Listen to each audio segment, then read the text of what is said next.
আসসালামু আলাইকুম, স্বাগতম শুভ এগ্রোনেস্ট পেজের পক্ষ থেকে। আশা করি সবাই ভালো আছেন।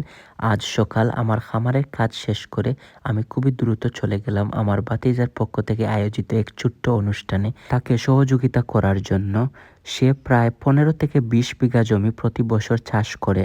এবছর একটু ব্যতিক্রম, সে খাবারের আয়োজন করেছে যতটুক সম্ভব রোপণ করা যায়, তাই পাড়া প্রতিবেশী সবাইকে নিয়ে এই আয়োজন। তাই আমরা শুরু থেকে 4 জন ছিলাম।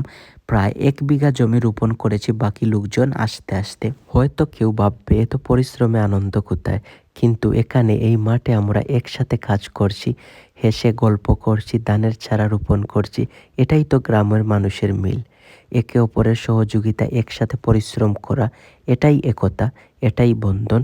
এই ছোট্ট মুহূর্তেই যেন স্মৃতি হয়ে যায়। এভাবেই গল্প, এভাবেই আনন্দ কেটে গেল সময় এবং রোপণ করে ফেললাম 1 বিঘা জমি। চারিদিকে কনকনে ঠান্ডা কুয়াশা, তবুও যেন গ্রামের সৌন্দর্য ভেসে উঠে চোখের মধ্যে। মাঠ, মাটিও মানুষ মিলে যেন জীবন্ত ছবি তৈরি করে। হাতের পরিশ্রম, হেসে ওঠা মুখ, এজন্য এক অন্যরকম অনুভূতির দৃশ্য। যাই হোক, এখন এ জমির কাজ শেষ হয়ে গেল, তারপর চলে আসলো চা। খুবই আনন্দের সাথে চা খেলাম। হালকা রোদ উঠতে শুরু হলো, এজন্য আরেক অনুভূতি জেগে উঠল শরীরে। সবাই নেমে পড়লো একসাথে আরেকটি জমিতে। খুবই সুন্দর করে চারা রোপণের কাজ চলছে, খুবই দ্রুত গতিতে। কাউকে থামানো যাচ্ছে না, কেউ বা থামছে না। এটি যেন কাজ নয়, এটি রোপণের এক প্রতিযোগিতা। কেউ আগে, কেউ পেছনে, কেউ যেন হার মানছে না। যখন সবাই একসাথে কাজ করে যাচ্ছে, অলসতা আর কখনো জায়গা পাচ্ছে না। হাত চলছে, চোখে মনোযোগ, প্রতিটি চারা যেন এক নতুন প্রাণ পাচ্ছে। হয়তো এই প্রতিযোগিতা টেনে আনবে কিবা বৈশাখী মাসের ধান কাটা। কৃষকের চিন্তা, মাঠ যেন ভরে উঠে সোনার ফসলে। আল্লাহ যেন মনের আশা পূর্ণ করে সকল কৃষকের। এভাবেই হাসি, এভাবেই প্রতিযোগিতা নিয়ে আসলো আমাদের শেষের দিকে।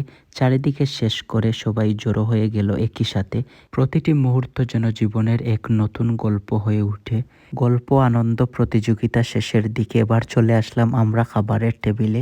এটি টেবিল ভর্তি খাবারের গল্প নয়, এই আয়োজনের মধ্যে লুকিয়ে রয়েছে যত্ন, আশা আর আনন্দের গল্প।